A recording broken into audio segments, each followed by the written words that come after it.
हजुरले के खोज्दै हुनुहुन्छ? अब कुखुरालाई दाना माथि दिनु पर्यो बा बिहान दिएको अब तिर्खाए भोकाए सबैलाई प्यास लाउँछ। यो कुखुरालाई दाना दिनु मिसाउने यो पिसेको गहुँ यो लेसको दाना अनि रोयल कोयल भाषा सबै यति लिएर अब कुखुरालाई दाना दिन जान्छु। अब तिमीले नास्ता पानी बनायो खायो म यही दाना दिएर आउँछु। तपाईँ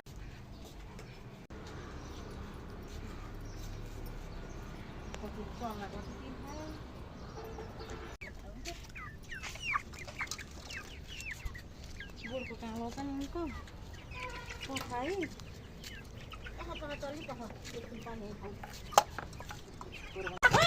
मैले त ढोका ओराइ तँलाई भाले भनाउँदो आमा दाना है आमा दाना यता खाऊ